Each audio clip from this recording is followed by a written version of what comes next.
ਸਤਿ ਸ਼੍ਰੀ ਅਕਾਲ। ਤੁਸੀਂ ਦੇਖ ਰਹੇ ਹੋ ਪੰਜਾਬ ਟੂਡੇ ਤੇ ਇੱਕ ਵਾਰ ਫਿਰ ਲੈ ਕੇ ਹਾਜ਼ਰ ਹਾਂ insights with Vishal Sood. Welcome sir. Thank you Aman. ਕੀ ਹਾਲ ਹੈ ਸਰ? ਬਹੁਤ ਵਧੀਆ ਸਰ, ਬਹੁਤ ਵਧੀਆ ਹਾਲ। ਜਿਹੜਾ ਪੰਜਾਬ ਦੇ ਸਕੂਲਾਂ ਦਾ ਵੀ ਦੱਸਿਆ ਗਿਆ, ਪੰਜਾਬ ਦੀ ਐਜੂਕੇਸ਼ਨ ਦਾ ਵੀ ਨੈਸ਼ਨਲ ਅਚੀਵਮੈਂਟ ਸਰਵੇ ਆਇਆ ਤੇ ਪੰਜਾਬ ਨੇ ਦਿੱਲੀ ਨਾਲ ਕੰਪੈਰੀਜ਼ਨ ਬਹੁਤ ਕੀਤਾ ਗਿਆ ਪੰਜਾਬ ਨੂੰ ਕਿ ਦਿੱਲੀ ਤੋਂ ਬਹੁਤ ਵਧੀਆ ਪਰਫਾਰਮ ਕੀਤਾ ਪੰਜਾਬ ਨੇ। ਉਹ ਤਾਂ ਸਾਡੇ ਬੱਚਿਆਂ ਦਾ ਟੈਲੈਂਟ ਹੈ ਜੀ। That is but we have been trying to say, ਆਪਾਂ ਹਮੇਸ਼ਾ ਗੱਲ ਕਰਦੇ ਕਿ ਇਸ ਪੰਜਾਬੀ ਕੀ ਪੂਰੇ ਹਿੰਦੁਸਤਾਨੀ ਸਾਡੇ ਬੱਚਿਆਂ 'ਚ ਟੈਲੈਂਟ ਹੈ ਜੇ ਉਹਨਾਂ ਨੂੰ ਸੀਰੀਅਸਲੀ ਪੜ੍ਹਾਇਆ ਜਾਵੇ। ਇਨਫੈਕਟ ਕਾਂਗਰਸ ਗਵਰਨਮੈਂਟ ਸੀ ਜਦੋਂ ਕੈਪਟਨ ਅਮਰਿੰਦਰ ਸਿੰਘ ਦੀ, ਕਿ ਉਹ ਨੰਬਰ 1 ਆਏ ਸੀ ਇੱਕ ਸਰਵੇ 'ਚ, ਸਕੂਲਾਂ ਦੇ ਨੈਸ਼ਨਲ ਸਰਵੇ 'ਚ। ਉਹ ਕਾਫੀ ਉਹਨਾਂ ਨੇ ਐਡਵਰਟਾਈਜ਼ਮੈਂਟ ਵੀ ਕੀਤੀ ਹੈ ਉਸ ਚੀਜ਼ ਦੀ। ਜੀ। ਰਾਈਟ, ਬਟ ਦਾ ਪ੍ਰੋਬਲਮ ਸਾਡੇ ਇੱਥੇ ਸਕੂਲਾਂ ਦੀ ਐਜੂਕੇਸ਼ਨ ਦੀ ਨਹੀਂ ਹੈ ਜੀ। ਸਾਡੇ ਇੱਥੇ ਹੈਗੀ quality of higher education, employment opportunities, law and order. ਬੱਚਾ ਚੰਗੀ ਸੋਬਤ 'ਚ ਰਵੇ, ਚੰਗੇ ਉਹਦੇ ਸਾਹਮਣੇ ਆਸ-ਪਾਸ ਰੋਲ ਮਾਡਲਸ ਹੋਣ, ਇਹ ਇਸ ਵੇਲੇ ਪੇਰੈਂਟਸ ਚੈਲੰਜ ਫੀਲ ਕਰਦੇ ਨੇ। ਉਹ ਸਕੂਲ ਤੋਂ ਬਾਅਦ ਇਮੀਡੀਏਟਲੀ ਉਹਨੂੰ ਕੈਨੇਡਾ ਜਾਂ ਬਾਹਰ ਜਾਂ ਕਿਤੇ ਹੋਰ ਕਿਉਂ ਭੇਜਣਾ ਚਾਹੁੰਦੇ ਨੇ, ਕਿਉਂਕਿ ਉਸ ਤੋਂ ਬਾਅਦ ਇਹ ਹੁੰਦਾ ਹੈ ਕਿ ਬੱਚਾ ਸਕੂਲ ਤੱਕ ਤੇ ਮਿਹਨਤ ਕਰਦਾ ਹੈ, ਬਹਿੰਦਾ ਹੈ, ਸਿੰਸੀਅਰ ਹੁੰਦਾ ਹੈ। ਜਿਵੇਂ ਹੀ ਕਾਲਜ 'ਚ ਜਾਂਦਾ ਹੈ ਉਹ ਸਾਰਾ ਵੈਲਿਊ ਸਿਸਟਮ ਉਹਦਾ ਕਿਤੇ ਛੁੱਟਣਾ ਸ਼ੁਰੂ ਹੋ ਜਾਂਦਾ, ਉੱਥੇ ਉਹ ਡਿਸਿਪਲਿਨ ਚਲਾ ਜਾਂਦਾ ਹੈ। ਉਸ ਤੋਂ ਬਾਅਦ ਇੱਕ ਰਿਸਕ ਹੁੰਦਾ ਕਿ ਬੱਚਾ ਕਿਸ ਤਰ੍ਹਾਂ ਦੀ ਸੰਗਤ 'ਚ ਹੋਏਗਾ। Availability of drugs and other kind of intoxicants ਬਹੁਤ ਆਸਾਨ ਹੈ ਸਾਡੇ ਪੰਜਾਬ 'ਚ, ਕਿਉਂਕਿ ਕਰਪਸ਼ਨ ਹੀ ਇੰਨੀ ਰਹੀ ਹੈ। ਹੁਣ ਹੀ ਆਪਾਂ ਵੇਖਿਆ ਕਿ ਜਿਹੜੇ ਬੱਚੇ ਪੁਲਿਸ ਅਕੈਡਮੀ 'ਚ ਸਿਲੈਕਟ ਹੋਏ ਜੀ, ਫਿਲੌਰ ਦੀ ਪੁਲਿਸ, ਉਹ ਵੀ ਮਿਹਨਤ ਕਰਕੇ ਸਿਲੈਕਟ ਹੋਏ ਹੋਣਗੇ। ਬਿਲਕੁਲ। ਹੁਣ ਉੱਥੇ ਅਕੈਡਮੀ 'ਚ, ਪੁਲਿਸ ਅਕੈਡਮੀ 'ਚ ਜਾ ਕੇ ਉਹਨਾਂ ਨੂੰ ਜੇ ਨਸ਼ੇ ਦੀ ਲੱਤ ਲੱਗ ਜੇ, ਹੂ ਇਜ਼ ਰਿਸਪੌਂਸਿਬਲ। ਹੁਣ ਹੁੰਦਾ ਦੂਜੀ ਚੀਜ਼ ਹੈ ਕਿ ਕੰਪੈਰੀਜ਼ਨ ਵਿਦ ਡੇਲੀ ਸਕੂਲਸ ਤੇ ਨੈਸ਼ਨਲ ਐਵਰੇਜ ਤੋਂ ਅਸੀਂ ਬਹੁਤ ਉੱਤੇ ਆਏ ਹਾਂ, ਡੇਲੀ ਦੇ ਸਕੂਲਸ ਤੋਂ ਵੀ ਉੱਤੇ ਆਏ ਹਾਂ, which is a proud thing for us, ਹੈ ਨਾ। ਇਹਦਾ ਮਤਲਬ ਇਹ ਨਹੀਂ ਹੈ ਕਿ ਦਿੱਲੀ ਦੇ ਬੱਚੇ ਕਿਤੇ ਘੱਟ ਨੇ, ਬਟ ਹੁੰਦਾ ਕੀ ਹੈ, ਕਈ ਵਾਰੀ ਕਿਸੇ ਚੀਜ਼ ਦੀ ਮਾਰਕੀਟਿੰਗ ਜ਼ਿਆਦਾ ਕੀਤੀ ਜਾਂਦੀ ਹੈ ਪਰ ਅਸਲ 'ਚ ਉਹ ਫੈਕਟ ਹੁੰਦੇ ਨਹੀਂ ਹੈ ਜੀ। ਰਾਈਟ, ਇਨਫਰਾਸਟਰਕਚਰ ਦੇਣਾ, ਸਿਸਟਮ ਦੇਣਾ, ਇਹ ਬਹੁਤ ਜ਼ਰੂਰੀ ਚੀਜ਼ਾਂ ਨੇ। ਬੇਸਿਕਲੀ ਇਸ ਚੀਜ਼ ਦਾ ਧਿਆਨ ਰੱਖਣਾ ਕਿ ਗਰਾਊਂਡ ਲੈਵਲ 'ਤੇ ਸਾਡੇ ਬੱਚਿਆਂ ਨੂੰ ਬੈਸਟ ਐਜੂਕੇਸ਼ਨ ਮਿਲੇ। ਵੀ ਆਰ ਪ੍ਰਾਊਡ ਆਫ ਕਿ ਸਾਡੇ ਬੱਚਿਆਂ ਨੇ ਜੋ ਵੀ ਅਚੀਵ ਕੀਤਾ ਇਹਨੂੰ ਹੋਰ ਬੈਟਰ ਕੀਤਾ ਜਾਵੇ। ਰਾਈਟ, ਸਾਡੀ ਕੁਆਲਿਟੀ ਹਮੇਸ਼ਾ ਵਧਾਈ ਜਾ ਸਕਦੀ ਹੈ, ਬੱਚਿਆਂ ਨੂੰ ਸੋਚਣਾ ਸਿਖਾਇਆ ਜਾਵੇ। ਨਵੀਂ ਜੋ ਨੈਸ਼ਨਲ ਐਜੂਕੇਸ਼ਨ ਪੋਲਿਸੀ ਆਈ ਹੈ ਉਹਦੀ ਜੇ ਸਿੰਸੈਰਿਟੀ ਨਾਲ ਇੰਪਲੀਮੈਂਟੇਸ਼ਨ ਹੋਈ ਤਾਂ ਸਾਡੇ ਬੱਚੇ ਲਾਈਫ 'ਚ ਬਹੁਤ ਵਧੀਆ ਕਰਨਗੇ। ਉਹਦੇ 'ਚ ਮਾਂ ਬੋਲੀ ਦੇ ਵਿੱਚ ਸਿੱਖਣ ਦੀ ਜੋ ਓਪਰਚੁਨਿਟੀ ਭਾਵੇਂ ਸਾਇੰਸ ਦੇ ਸਬਜੈਕਟ ਨੇ ਦਿੱਤੀ ਗਈ ਹੈ, ਕਿਉਂਕਿ ਬੱਚਾ ਆਪਣੀ ਮਾਂ ਬੋਲੀ 'ਚ ਜ਼ਿਆਦਾ ਵਧੀਆ ਸਿੱਖਦਾ ਹੈ। That is very very important. ਕਿ ਹੁਣ ਤੁਸੀਂ ਸਾਇੰਸ, ਮੈਡੀਸਨ, ਇਹ ਸਾਰੀਆਂ ਚੀਜ਼ਾਂ, ਕੱਲ੍ਹ ਸਾਊਥ ਇੰਡੀਆ 'ਚ ਆਪਣੇ ਪ੍ਰਧਾਨ ਮੰਤਰੀ ਜੀ ਗਏ ਸੀ, ਉੱਤੇ ਵੀ ਬੜੀ ਡਿਸਕਸ਼ਨ ਹੋਈ ਕਿ ਕਿ ਮਾਂ ਬੋਲੀ ਵਿੱਚ ਸਿੱਖਿਆ ਜਾਵੇ। ਅਤੇ ਇਹ ਬੜੇ ਵਧੀਆ ਲੈਸਨ ਨੇ ਫॉर ਆਰ ਜਿਹੜੀ ਸਾਡਾ ਐਜੂਕੇਸ਼ਨ ਸਿਸਟਮ ਹੈ ਉਹ ਸਮਝੇ, ਪੰਜਾਬ ਸਕੂਲ ਐਜੂਕੇਸ਼ਨ ਬੋਰਡ ਸਮਝੇ, ਸਾਡੇ ਸਰਕਾਰੀ ਸਕੂਲਾਂ ਦੇ ਟੀਚਰ ਸਮਝਣ ਕਿ ਸਾਡੇ ਬੱਚਿਆਂ 'ਚ ਟੈਲੈਂਟ ਹੈ। ਅਸੀਂ ਸਿੰਸੈਰਿਟੀ ਅਤੇ ਮਿਹਨਤ ਨਾਲ ਟੀਚਰਸ ਦੇ ਉੱਤੇ ਲੱਗਣ, ਅਕਾਊਂਟੇਬਿਲਿਟੀ ਲਿਆਈ ਜਾਵੇ ਅਤੇ ਡੈਫੀਨੇਟਲੀ ਪੰਜਾਬ ਬਹੁਤ। ਹੁਣ ਅਗਲਾ ਫੈਕਟਰ ਆਉਂਦਾ ਹਾਇਰ ਐਜੂਕੇਸ਼ਨ ਜੀ। ਮੈਂ ਚਾਹੂੰਗਾ ਇਹੋ ਜਿਹਾ ਇੱਕ ਸਰਵੇ ਹਾਇਰ ਐਜੂਕੇਸ਼ਨ ਦਾ ਵੀ ਕੀਤਾ ਜਾਵੇ। ਸਾਡੇ ਬੱਚੇ ਕੰਪੇਅਰ ਟੂ ਕਾਲਜਸ ਇਨ ਦਿੱਲੀ, ਉੱਥੇ ਕੰਪੈਰੀਜ਼ਨ ਕਰੀਏ ਇੱਕ ਵਾਰੀ ਹੁਣ ਕਿ ਸਾਡੇ ਪੰਜਾਬ ਦੇ ਕਾਲਜਾਂ ਜਾਂ ਦਿੱਲੀ ਦੇ ਕਾਲਜਾਂ ਦੇ ਬੱਚਿਆਂ ਦਾ learning level, skill level, understanding, ਹੋਰ ਵੈਲਿਊ ਸਿਸਟਮ ਵੀ ਵੇਖੇ ਜਾਣ। ਬਿਲਕੁਲ। ਉਹ 'ਚ ਆਪਾਂ ਕਿੱਥੇ ਸਟੈਂਡ ਕਰਦੇ ਹਾਂ, ਕਿੰਨੇ ਕੁ ਮਿਹਨਤੀ ਹੈ, ਕਿੰਨੇ ਸਿੰਸੀਅਰ ਹੈ, ਇਹ ਵੀ ਪਤਾ ਕੀਤਾ ਜਾਏ। ਉਹਨਾਂ ਦੀ ਸਾਈਕੋਲੋਜੀਕਲ ਸਟੇਟ, ਮੈਂਟਲ ਵੈਲਬੀਂਗ ਬੱਚਿਆਂ ਦੀ ਕੋਈ ਧਿਆਨ ਨਹੀਂ ਦਿੰਦਾ, ਉੱਤੇ ਵੀ ਧਿਆਨ ਦੇਣ ਦੀ ਲੋੜ ਹੈਗੀ ਆ। ਉਸ ਤੋਂ ਇਲਾਵਾ ਉਹ ਇੰਡਸਟਰੀਅਸ ਕਿੰਨੇ ਨੇ, ਮਿਹਨਤੀ ਕਿੰਨੇ ਨੇ, ਸਿੰਸੀਅਰ ਕਿੰਨੇ ਨੇ, ਇਹ ਸਾਰੀਆਂ ਚੀਜ਼ਾਂ ਬੱਚਿਆਂ ਦੀਆਂ ਸਾਨੂੰ ਚੈੱਕ ਕਰਨੀਆਂ ਚਾਹੀਦੀਆਂ। ਜੇ ਇਹ ਚੀਜ਼ਾਂ ਅਸੀਂ ਬੱਚਿਆਂ ਨੂੰ ਸਿਖਾ ਪਾਏ ਤਾਂ ਉਹ ਬੜੇ ਹੀ ਸਾਡੇ ਦੇਸ਼ ਦਾ ਨਾਮ ਰੋਸ਼ਨ ਕਰਨ ਵੱਲ ਉਹਨਾਂ ਦਾ ਪਹਿਲਾ ਕਦਮ ਹੋਏਗਾ। ਜੀ ਬਿਲਕੁਲ ਸਰ, ਇਹ ਤਾਂ ਸੀ ਬੱਚਿਆਂ ਦੀ ਅਚੀਵਮੈਂਟ, ਬੱਚਿਆਂ ਨੇ ਜੋ ਰਿਜ਼ਲਟ ਦਿੱਤਾ ਹੈ। ਅਤੇ ਸਰਕਾਰਾਂ ਦਾ ਅਤੇ ਸਰਕਾਰੀ ਸਕੂਲਾਂ ਦਾ ਜੋ ਹਾਲ ਹੈ, ਅਸੀਂ ਜੇ ਸਰਕਾਰੀ ਸਕੂਲਾਂ ਦਾ ਕੰਪੈਰੀਜ਼ਨ ਕਰਦੇ ਹਾਂ, ਹਮੇਸ਼ਾ ਸਰਕਾਰਾਂ ਦੇ ਵਿੱਚ ਵੀ ਇਲੈਕਸ਼ਨ ਦਾ ਮੁੱਦਾ ਇਹ ਰਿਹਾ ਕਿ ਅਸੀਂ ਸਰਕਾਰੀ ਸਕੂਲਾਂ ਦੀ ਹਾਲਤ ਸੁਧਾਰਾਂਗੇ, ਤਾਂ ਪੰਜਾਬ ਦੇ ਸਰਕਾਰੀ ਸਕੂਲਾਂ ਬਾਰੇ ਕੋਈ ਚੰਗੀ ਰਿਪੋਰਟ ਬਹੁਤੀ ਆਈ ਨਹੀਂ। ਦੇਖੋ, ਹੁਣ ਇੱਕ ਕੰਪੈਰੀਜ਼ਨ ਸਪੈਸੀਫਿਕਲੀ ਜੇ ਡਾਟਾ ਇਹ ਕੱਢਿਆ ਜਾਵੇ ਕਿ ਬਈ ਇਹ 'ਚ ਸਰਕਾਰੀ ਸਕੂਲਾਂ ਦਾ ਲੈਵਲ ਸਿਸਟਮ ਕੀ ਸੀ ਅਤੇ ਪ੍ਰਾਈਵੇਟ ਸਕੂਲਾਂ ਦਾ ਕੀ ਸੀ, ਇਹ ਸਾਰੀਆਂ ਚੀਜ਼ਾਂ ਵੇਖਣ ਦੀ ਲੋੜ ਹੈਗੀ ਆ। ਅਤੇ ਦੇਖੋ, ਐਂਡ 'ਚ ਅਕਾਊਂਟੇਬਿਲਿਟੀ ਦੀ ਗੱਲ ਕੀਤੀ ਸੀ ਹੁਣੀ ਮੈਂ। ਜਦੋਂ ਸਰਕਾਰੀ ਸਿਸਟਮ ਹੁੰਦਾ ਨਾ, ਸਮਾਂ ਕਿਤੇ ਅਕਾਊਂਟੇਬਿਲਿਟੀ ਖਤਮ ਹੋ ਜਾਂਦੀ ਹੈ। ਦੂਜਾ, ਟੀਚਰਾਂ ਦੇ ਉੱਤੇ ਵੀ ਪ੍ਰੈਸ਼ਰ ਹੈ। ਜਿਹੜੇ ਸਰਕਾਰੀ ਸਕੂਲਾਂ ਦੇ ਟੀਚਰ ਨੇ ਉਹਨਾਂ ਨੂੰ 10 ਕੰਮ ਹੋਰ ਦਿੱਤੇ ਜਾਂਦੇ ਨੇ ਕਿ ਤੁਸੀਂ ਇਹ ਵੀ ਸਰਵੇ ਕਰ ਲਓ, ਕੋਵਿਡ ਦੀ ਦਵਾਈ ਵੀ ਪਤਾ ਕਰ ਲਓ ਕਿਹਨੂੰ ਦੇਣੀ ਹੈ, ਤੁਹਾਡੇ ਪਿੰਡ 'ਚ ਕਿੰਨੇ ਡੰਗਰ ਨੇ ਇਹ ਵੀ ਪਤਾ ਕਰ ਲਓ। ਬੜੀਆਂ ਅਜੀਬ ਰਿਸਪੌਂਸਿਬਿਲਿਟੀ ਸਾਡੇ ਸਰਕਾਰੀ ਅਫਸਰਾਂ ਨੇ ਟੀਚਰਾਂ ਨੂੰ ਦਿੱਤੀਆਂ ਹੋਈਆਂ। ਹੁੰਦਾ ਕਿ IAS ਅਫਸਰ ਕੋਲ 2-3 ਡਿਪਾਰਟਮੈਂਟ ਹੁੰਦੇ ਆ, ਉੱਤੇ ਵੀ ਪ੍ਰੈਸ਼ਰ ਹੁੰਦਾ ਕਿ ਵੀ ਮੈਂ ਕੰਮ ਕਰਵਾਉਣੇ ਆ। ਕਿਸੇ ਕੋਲ ਐਜੂਕੇਸ਼ਨ ਡਿਪਾਰਟਮੈਂਟ ਨਾਲ ਐਨੀਮਲ ਹਸਬੈਂਡਰੀ ਡਿਪਾਰਟਮੈਂਟ ਵੀ ਹੈ ਨਾ, ਉਹਨੂੰ ਡੰਗਰ ਵੀ ਗਿਣਨੇ ਤੇ ਬੱਚੇ ਵੀ ਗਿਣਨੇ। ਬਿਲਕੁਲ ਠੀਕ ਹੈ। ਰਿਸੋਰਸ ਉਹਦੇ ਕੋਲ ਕੀ ਹੈ? ਟੀਚਰ। ਤੇ ਇਹ ਸਾਰੀਆਂ ਚੀਜ਼ਾਂ ਨਾ ਅਲਟੀਮੇਟਲੀ ਟੀਚਰ ਦੀ ਪ੍ਰੋਡਕਟਿਵਿਟੀ ਤੇ ਮੋਟੀਵੇਸ਼ਨ ਨੂੰ ਡਾਊਨ ਕਰਦੀਆਂ। ਬਿਲਕੁਲ। ਟੀਚਰ ਦਾ ਕੰਮ ਹੋਣਾ ਚਾਹੀਦਾ ਪੜ੍ਹਾਉਣਾ। ਸਾਡੇ ਦੇਸ਼ 'ਚ ਸਪੈਸ਼ਲੀ ਸਾਡੀ ਸਟੇਟ 'ਚ ਲੋਕੀ ਟੀਚਰ ਦੀ ਇੰਪੋਰਟੈਂਸ ਨਹੀਂ ਸਮਝਦੇ ਪਏ। ਜੇ ਸਾਡੇ ਟੀਚਰ ਫੋਕਸ ਹੋ ਕੇ ਵਧੀਆ ਪੜ੍ਹਾਉਣ ਤੇ ਜੇ ਸਾਡੇ ਟੀਚਰਾਂ ਨੂੰ ਅਸੀਂ ਵੈਲਿਊ ਕਰੀਏ, ਅਸੀਂ ਆਪਣੀ ਸਟੇਟ ਦਾ ਫਿਊਚਰ ਸੁਦ੍ਰਿੜ ਕਰ ਸਕਦੇ ਆ, ਉਹਨਾਂ ਦਾ ਕੰਮ ਹੈ ਵੈਲਿਊ ਸਿਸਟਮ ਦੇਣਾ। ਜਦੋਂ ਟੀਚਰ ਆਪ ਹੀ ਡੀਮੋਟੀਵੇਟਿਡ ਫੀਲ ਕਰੇਗਾ, ਜਦੋਂ ਤੁਸੀਂ ਟੈਂਪਰੇਰੀ ਟੀਚਰ ਨੂੰ 10-10 15-15 ਹਜ਼ਾਰ ਸਿਰਫ ਸੈਲਰੀ ਦਿਓਗੇ, ਤੁਸੀਂ ਕਿੱਥੋਂ ਬੈਸਟ ਟੈਲੈਂਟ ਲੈ ਕੇ ਆਓਗੇ। ਇਸ ਕਰਕੇ ਟੀਚਰਾਂ ਦਾ ਸਨਮਾਨ ਇੱਕ ਸਭ ਤੋਂ ਪਹਿਲਾ ਫੋਕਸ ਹੋਣਾ ਚਾਹੀਦਾ ਸਾਡੇ ਇਸ ਪੰਜਾਬ ਗੌਰਮੈਂਟ ਦਾ। ਬਿਲਕੁਲ ਸਰ ਇਹ ਤਾਂ ਅਸੀਂ ਸਿੱਖਿਆ, ਤੇ ਜੇ ਸਿਹਤ ਦੀ ਗੱਲ ਕਰੀਏ ਉੱਥੇ ਵੀ ਉਸ ਡਿਪਾਰਟਮੈਂਟ ਦੇ ਵਿੱਚ ਵੀ ਇਹੋ ਕੁਝ ਚੱਲ ਰਿਹਾ। ਪੰਜਾਬ ਹੈਲਥ ਕਾਰਪੋਰੇਸ਼ਨ ਨੇ 52 ਕਰੋੜ ਰੁਪਏ ਖਰਚ ਕੀਤੇ ਆ ਰੀਹੈਬਿਲਿਟੇਸ਼ਨ ਸੈਂਟਰਸ ਤੇ, ਤੇ ਉਹ ਰੀਹੈਬਿਲਿਟੇਸ਼ਨ ਸੈਂਟਰਸ ਦੀ ਬਣਾਉਣ ਦੀ ਜ਼ਰੂਰਤ ਕੀ ਹੈ ਇੰਨੇ, ਔਰ ਕੀ ਉਹ ਕੰਮ ਆ ਰਹੇ ਆ ਸਾਡੇ, ਵਾਕਈ ਉਹ ਰਿਹੈਬ ਕਰ ਰਹੇ ਆ ਜਾਂ ਨਹੀਂ ਕਰ ਰਹੇ? ਦੇਖੋ ਇਹ ਜਿਹੜਾ ਕੇਸ ਹੈ ਇਹਦੇ 'ਚ ਦੋ ਚੀਜ਼ਾਂ ਬਾਹਰ ਆਈਆਂ ਹਨ। ਆਫ ਕੋਰਸ ਜਿਹੜੇ ਹੈਲਥ ਮਿਨਿਸਟਰ ਸਿੰਗਲਾ ਜੀ ਸਨ, he is in jail, he is in custody, ਉਹਨਾਂ ਤੇ ਕਰਪਸ਼ਨ ਦੇ ਚਾਰजेस ਨੇ। ਇੱਕ ਹੈ ਜਿਹੜੇ ਰੀਹੈਬਿਲਿਟੇਸ਼ਨ ਸੈਂਟਰ ਬਣਾਏ ਜਾ ਰਹੇ ਨੇ, ਠੀਕ ਹੈ, ਤੇ 52 ਕਰੋੜ ਰੁਪਏ ਖਰਚ ਹੋਇਆ, ਇਹਦੀ ਵੀ ਇਨਵੈਸਟੀਗੇਸ਼ਨ ਚੱਲਦੀ ਪਈ ਹੈ। ਲੋੜ ਤੇ ਹੈਗੀ ਆ, ਸਾਡੇ ਇੱਥੇ ਡਰੱਗ ਇਸ਼ੂ ਹੈ, ਲੋੜ ਤੇ ਹੈਗੀ ਆ, ਪਰ ਕੀ 52 ਕਰੋੜ ਸਹੀ ਤਰੀਕੇ ਨਾਲ ਇਸਤੇਮਾਲ ਕੀਤਾ ਗਿਆ, ਇਹ ਕੁਐਸਚਨ ਹੈ। ਕੁਐਸਚਨ ਇਹ ਨਹੀਂ ਹੈ ਕਿ ਸਾਨੂੰ ਲੋੜ ਹੈ ਕਿ ਨਹੀਂ ਹੈ, ਡੈਫੀਨੇਟਲੀ ਲੋੜ ਹੈਗੀ ਆ। ਚੰਗੇ ਹੈਲਥ ਸੈਂਟਰਸ ਦੀ ਵੀ ਲੋੜ ਹੈ, ਚੰਗੇ ਇਨਫਰਾਸਟ੍ਰਕਚਰ ਦੀ ਵੀ ਲੋੜ ਹੈ। ਦੂਜਾ ਕੁਝ ਬੇਸਿਕ ਦਵਾਈਆਂ ਜਿਹੜੀਆਂ ਸਾਡੀ ਸਰਕਾਰ ਦੇ ਵਿੱਚ ਯੂਜ਼ ਹੁੰਦੀਆਂ ਨੇ ਜਾਂ ਹੈਲਥ ਸਿਸਟਮ 'ਚ ਯੂਜ਼ ਹੁੰਦੀਆਂ ਨੇ, ਉਹ ਮਹਿੰਗੇ ਰੇਟ 'ਤੇ ਖਰੀਦੀਆਂ ਗਈਆਂ ਦੋ ਕੰਪਨੀਆਂ ਤੋਂ। ਦੋ ਕੰਪਨੀਆਂ ਨੇ ਸੇਮ ਰੇਟ ਦਿੱਤਾ, 65 ਰੁਪਏ 52 ਪੈਸੇ। ਹੁਣ ਇਹ ਕੋਇਨਸੀਡੈਂਸ ਤੇ ਹੋ ਨਹੀਂ ਸਕਦਾ। ਇਹਦਾ ਮਤਲਬ ਹੈ ਕਿ ਇੱਕ ਕਾਰਟਲ ਬਣਿਆ, ਉਹਨਾਂ ਨੇ ਮਿਲ ਕੇ ਪ੍ਰਾਈਸ ਪਾਇਆ ਤੇ ਸਾਡੇ ਮਿਨਿਸਟਰ ਸਾਹਿਬ ਨੇ ਉਹਨੂੰ ਓਕੇ ਕਰਕੇ ਅੱਧਾ ਆਰਡਰ ਦੋਨਾਂ ਨੂੰ ਦੇ ਦਿੱਤਾ। ਬਿਲਕੁਲ। ਹੁਣ ਪਿਛਲੀ ਵਾਰੀ ਇਹ ਸਾਰੀਆਂ ਚੀਜ਼ਾਂ ਲਿੱਤੀਆਂ ਗਈਆਂ 60 ਰੁਪਏ ਸਮਥਿੰਗ 'ਚ, ਪਰ ਸਟ੍ਰਿਪ ਜਿਹੜੀ ਹੈਗੀ ਆ ਉਸ ਮੈਡੀਸਨ ਦੀ, ਉਹ 'ਚ 5 ਰੁਪਏ ਦੀ ਵਧੋਤਰੀ ਕੀਤੀ ਗਈ ਆ। ਇਹਦਾ ਸਿਰਫ ਜਿਹੜਾ ਇਨਕਰੀਜ਼ ਹੀ ਆ ਉਹ 4 ਕਰੋੜ ਦਾ ਹੈਗਾ। ਠੀਕ ਹੈ, ਦਵਾਈ ਲਿੱਤੀ ਜਾਂਦੀ 60 ਕਰੋੜ ਦੀ। ਹੁਣ ਇਹ ਪੈਸਾ ਕਿਉਂ ਵਧਾਇਆ ਗਿਆ? ਜੇ ਪ੍ਰਾਈਸ ਵਧੇ ਹੀ ਤੇ ਨਵਾਂ ਟੈਂਡਰ ਕਿਉਂ ਨਹੀਂ ਕੱਢਿਆ ਗਿਆ? ਇਹ ਬਾਈ ਡਿਫਾਲਟ ਹੀ ਜਿਹੜੇ ਕਰਪਸ਼ਨ ਦੇ ਅਗੇਂਸਟ ਜਿਹੜੇ ਨੋਰਮਸ ਨੇ, ਫੇਅਰ ਪ੍ਰੈਕਟਿਸਿਸ ਦੇ, ਓਨੈਸਟ ਪ੍ਰੈਕਟਿਸਿਸ ਦੇ, ਜਦੋਂ ਦੋ ਕੰਪਨੀਆਂ ਦਾ ਸੇਮ ਪ੍ਰਾਈਸ ਆਂਦਾ ਪਿਆ, ਇਟ ਸ਼ੁੱਡ ਬੀ ਕੁਐਸਚਨ ਇਨਵੈਸਟੀਗੇਟਡ। ਉਸ ਟੈਂਡਰ ਨੂੰ ਤੁਹਾਨੂੰ ਰਿਜੈਕਟ ਕਰਨਾ ਪਏਗਾ। ਇਹ ਨੋਰਮਸ ਨੇ, ਉਹਨਾਂ ਨੋਰਮਸ ਨੂੰ ਤਾਕ ਤੇ ਰੱਖ ਕੇ ਤੁਸੀਂ ਉਹਨੂੰ ਆਰਡਰ ਦਿੱਤਾ। ਤੇ ਬਟ ਵੀ ਆਰ ਗਲੈਡ ਕਿ ਜਿੱਥੇ ਕਰਪਟ ਪ੍ਰੈਕਟਿਸਿਸ ਹੋਈਆਂ ਉੱਥੇ ਮਿਨਿਸਟਰ ਜੇਲ੍ਹ 'ਚ ਹੈ, ਉਹਨਾਂ ਦੇ ਰਿਸ਼ਤੇਦਾਰ ਜੇਲ੍ਹ 'ਚ ਨੇ, ਤੇ ਹੋਰ ਵੀ ਇੱਕ ਦੋ ਲੋਕੀ ਉਹਨਾਂ ਦੇ ਸਾਂਠ ਗਾਂਠ ਵਾਲੇ, ਕੋਈ ਦੋਸਤ, ਇੱਕ ਡੈਂਟਲ ਸਰਜਨ ਹੈ, ਇੱਕ ਹੋਰ 2-4 ਲੋਕੀ ਜਿਹੜੇ ਉਹਨਾਂ ਦੇ ਨੈਟਵਰਕ ਦੇ, ਉਹਨਾਂ ਦੇ ਇਲਾਕੇ ਦੇ, ਜਿਹੜੇ ਉਹਨਾਂ ਦੇ ਖਾਸ OSD ਬਣੇ ਪਏ ਸੀ, ਉਹ ਸਾਰਿਆਂ ਤੇ ਇਨਵੈਸਟੀਗੇਸ਼ਨ ਚੱਲਦੀ ਪਈ ਆ ਤੇ ਹੋਪਫੁਲੀ ਇਹਦਾ ਨਤੀਜਾ ਛੇਤੀ ਸਾਹਮਣੇ ਆਏਗਾ। बिल्कुल सर चलते हैं नेशनल सेगमेंट वाल। देश में शिक्षा का क्या स्तर है उसके बारे में बात करते हैं, क्योंकि हमने पहले भी पंजाबी सेगमेंट में भी हमने बात की है कि जो नेशनल अचीवमेंट सर्वे आया उसमें शिक्षा में पंजाब ने काफ़ी अच्छा परफॉर्म किया है। पूरे देश में शिक्षा का स्तर क्या है और क्या बच्चे कर रहे हैं और क्या शिक्षा मिल रही है उनको? देखिए, अगर इस सर्वे को मैं देखूँ तो इसमें कुछ चीज़ें बाहर आई हैं। एक तो इक्वालिटी नहीं है in terms of access to resources. जो बच्चे लोअर मिडिल क्लास और पुअर फैमिली से हैं, उनके लिए पब्लिक इंफ्रास्ट्रक्चर नहीं है, ट्रांसपोर्ट नहीं है, ये एक मेजर चीज़ आई है। काफ़ी बच्चों को पैदल जाना पड़ रहा है, पर ठीक है, दैट इज़ हेल्दी अगर विद इन लिमिट है। दूसरी चीज़ जो चैलेंज सामने आया, डिजिटल जो एक्सेस है, कि भाई घर में कोई इक्विपमेंट जिससे वो अपनी ऑनलाइन क्लासेस, स्मार्ट क्लासेस या और रिसोर्सेज को एक्सेस कराएं, उसके अंदर बहुत बड़ा गैप है।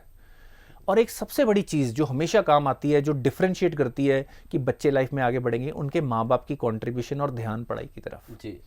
इसमें ज़्यादातर बच्चे पीछे हैं। सिर्फ 18% पेरेंट्स ही अपने बच्चों की पढ़ाई में कंट्रीब्यूट कर पाते हैं, बाकी भी करना चाहते हैं, पर और मजबूरियाँ, उनकी अपना लैक ऑफ एजुकेशन, उनका अपना जो कई डेली मजदूर होंगे, कई अलग अलग लेवल पे काम कर रहे होते हैं, उनके पास टाइम नहीं होता। तो मैं अगर इस सारे सर्वे को देखूं तो ये एक मेजर फैक्टर है कि अगर सक्सेसफुल होना है तो बच्चों को मेंटोर चाहिए। तो मेरे को ये लगता है कम्युनिटी लेवल पे पूल रिसोर्सेज को पूल करने का एक काम होना चाहिए। हमें क्या करने चाहिए कि जैसे सेल्फ हेल्प ग्रुप्स बनाने चाहिए हर मोहल्ले में, वॉलंटियर्स, गवर्नमेंट को, एजुकेशनल डिपार्टमेंट्स को ढूंढने चाहिए जो पढ़े लिखे हों, जो यूथ हों, जो बच्चों को अच्छा गाइड कर पाएँ, उनके पास बच्चे इकट्ठे बैठ के पढ़ें, टैबलेट शेयर कर पाएँ, एक्स्ट्रा लर्निंग, उनको मेंटरशिप दें, वो उनके बड़े भाई का काम करें, और ग्रुप्स में ऐसे करें। 1-to-1 मेंटरशिप तो पॉसिबल नहीं होगी, पर ऐसे वॉलंटियर्स आपको मोहल्ले के बेसिस पे मिल जाएंगे जो बच्चों को डिसिप्लिन करके उनकी प्रॉब्लम को थोड़ा गाइड कर पाए। ऐसा यूथ बहुत मिल जाएगा। और ये यूथ, एक तो फॉर्मल एजुकेशन वाले टीचर्स हैं ही हैं। मेरे को लगता है आज अगर एजुकेशन डिपार्टमेंट इवनिंग में हर सोसाइटी में जैसे मोहल्ला क्लिनिक बना रहे हैं, ऐसे मोहल्ला टीचर बनाए। वो टीचर को एक स्पेस दे, चाहे वो मोहल्ले क्लिनिक की स्पेस हो, हर जगह पे गवर्नमेंट के रिसोर्सेज होते हैं। या इस तरह से कम्युनिटी बेस्ड, वहाँ पे बच्चे आएँ, उनको गाइडेंस मिले, उनको एक इन्वायरमेंट मिले, वहाँ पे एक स्मार्ट क्लासरूम बना हो। अब जैसे गवर्नमेंट ने लास्ट बजट में कितने चैनल शुरू किए हैं एजुकेशन के ऊपर, हर क्लास के ऊपर एक चैनल है, वो वहाँ पे बच्चे उसका एक्सेस कर पाएँ, राइट। वहाँ पे शेयर्ड टैबलेट्स पड़े हों, वो जब मर्जी देख पाएँ। तो इससे गवर्नमेंट की रिसोर्सेज भी बचेंगी।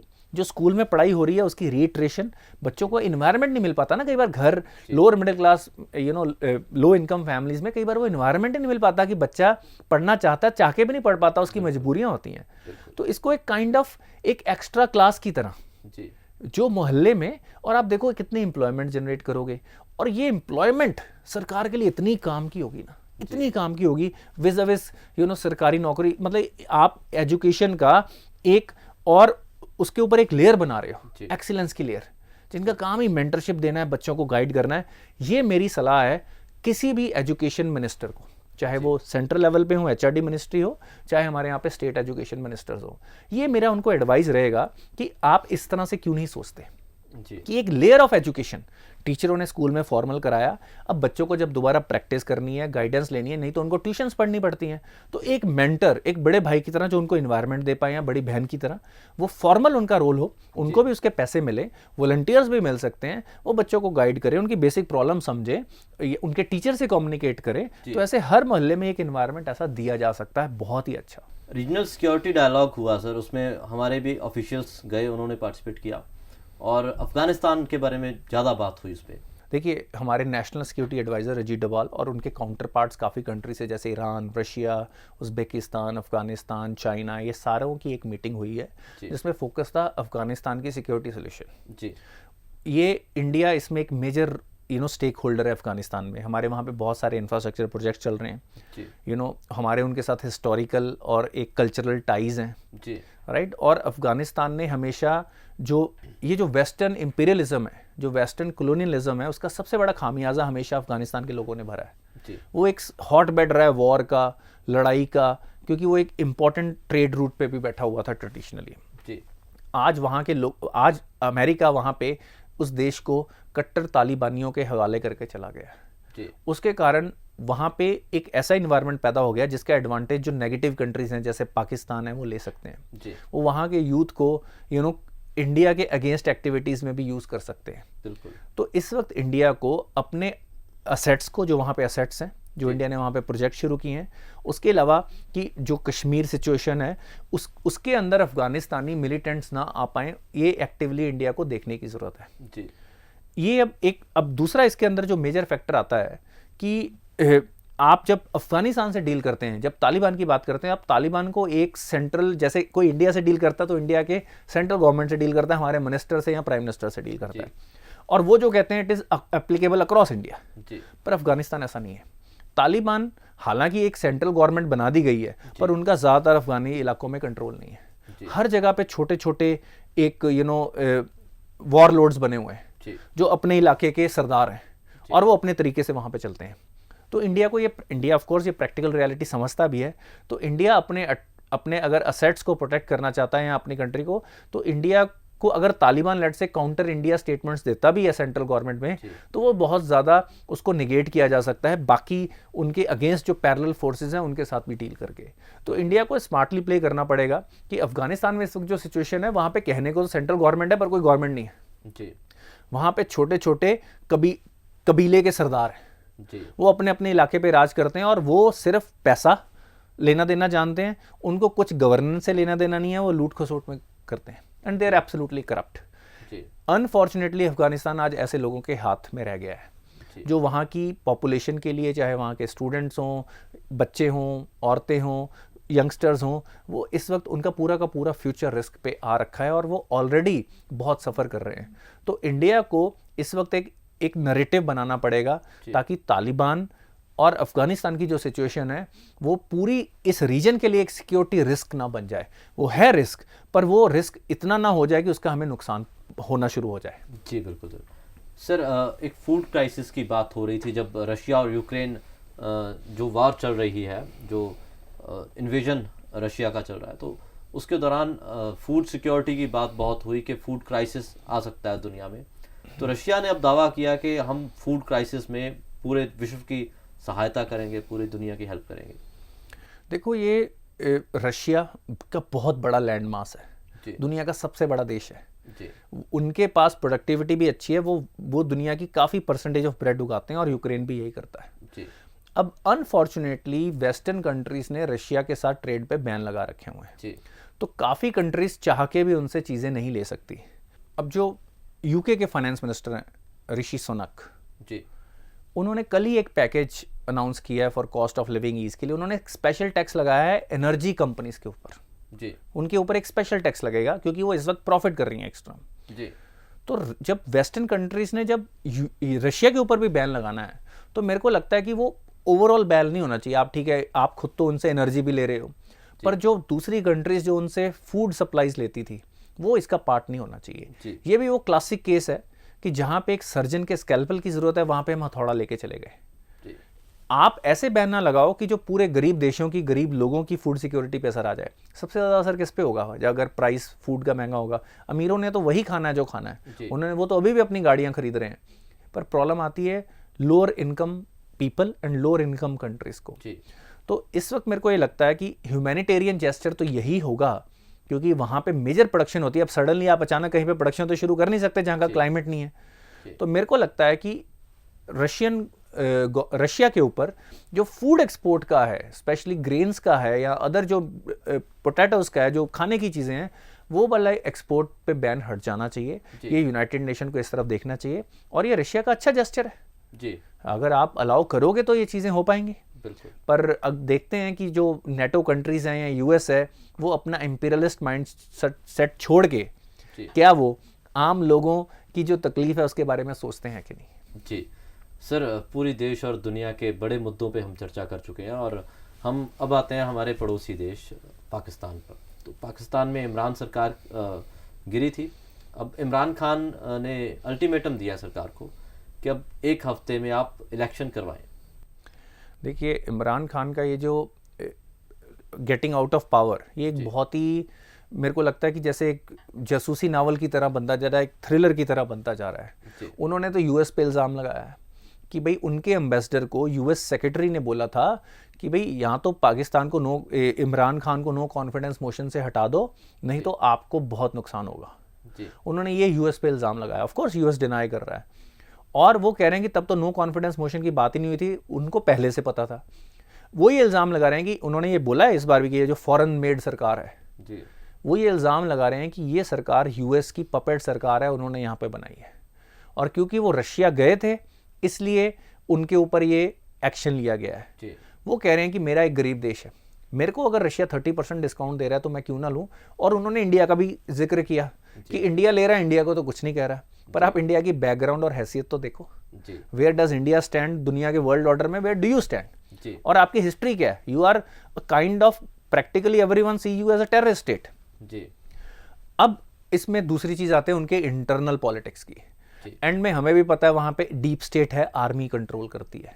वो ये कह रहे हैं कि हम पूरे देश के अंदर प्रदर्शन करेंगे और ऑलरेडी सरकार ने हमारे 4 वर्कर्स को मारा है जी। और टीयर गैस हम पे छोड़ी जा रही है, तो ये डेमोक्रेसी कहाँ की रहेगी? तो डेमोक्रेसी तो वहाँ पे थी नहीं जी। अब प्रैक्टिकली मेरे को ये लगता है कि जो मिलिट्री लीडर्स हैं वहाँ पे या जो जनरल्स हैं जो देश को चलाते हैं, उन्होंने इमरान खान को भी बोला होगा कि ठीक है, अगर आप कल को इलेक्शन में जीत के वापस आते हो तब तक आप अपने प्रोटेस्ट करते रहो।